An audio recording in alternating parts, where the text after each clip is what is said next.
while you're thinking about pizza or hamburgers or how much you hate it or that you just wish, you know, it would be over, then yes. No, but the thing is that a lot of the times the easy part, which is not wasn't a problem, comes back and just goes wrong. Okay, so the question is, why does it go wrong? And that leads to the point of what mindfulness is, right? We hear that word mindfulness a lot. And most of us think of mindfulness as being just moving slowly. But mindfulness is truly remembering the instructions. And if you don't remember the instructions, then they go wrong. It's pretty simple, really.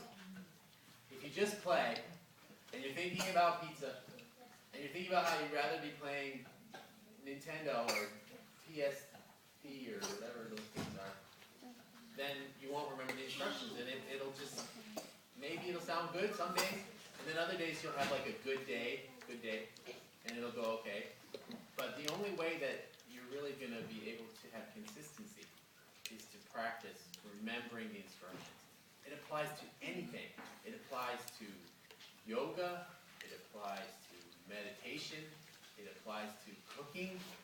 You know, if you just kind of cook and you're not thinking about how much water you need versus how much solids and all that, it's gonna go wrong. But if you practice remembering the instructions, then it'll get easier, it'll get better, you'll become better at it. So no, I don't think you can over-practice, but I think you can practice incorrectly. And in that case, even 1 minute of practice, not so great. What? Remembering the wrong thing. Remembering the wrong thing. Yeah.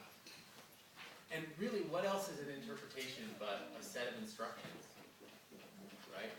That you set for yourself. And the thing that's really difficult to express is that when you practice mindfully and you stand up and you practice trying to share what you have in your heart with the intention of moving people instead of impressing them. When you practice that over and over again, then something else happens. And that's something you can't control. That's where something enters you and you become a vessel for sharing something. But you can't do that. That happens as a result of practice. So, I don't know, am I answering your question? On the most basic level, if it's going wrong, you have to ask yourself, well, what are the instructions? And if you don't know what the instructions are, then that's the first problem. If you do know, then the question is it happening? And if it's not, well then that's how you solve the problem, right? Sometimes for me, I just stop for a while and do something else and come back and do it sounds better. Okay.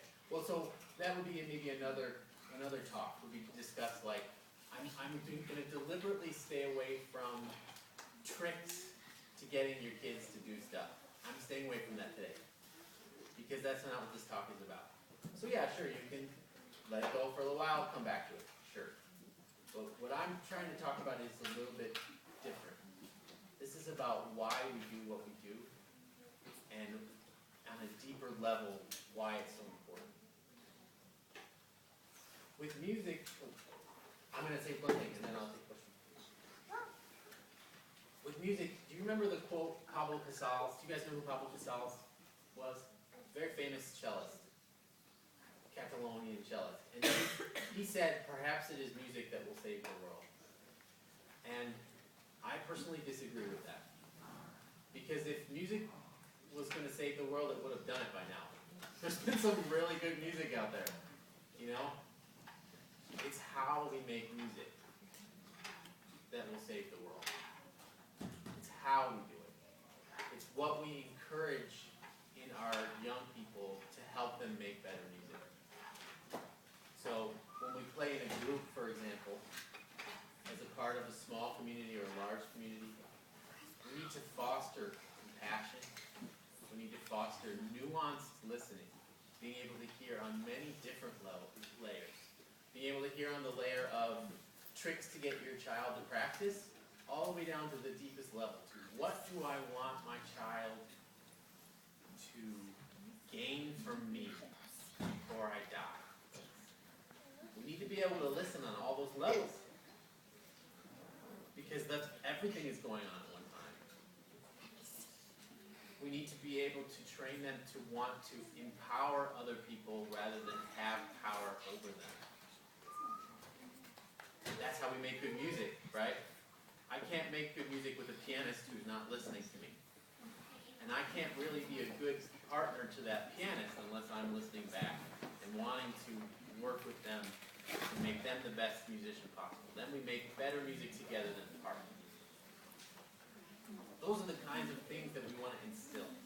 And qualities of accountability, which means that when we practice, we need to make sure that we truly understand the concept.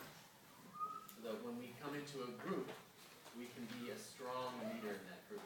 Someone who can empower the group rather than lag the group because we didn't do our practicing at home. In the end, that's really what it is. When you don't practice, you're hurting yourself, but more importantly, you're hurting the whole group because people want to rely on you. So, did you have a question?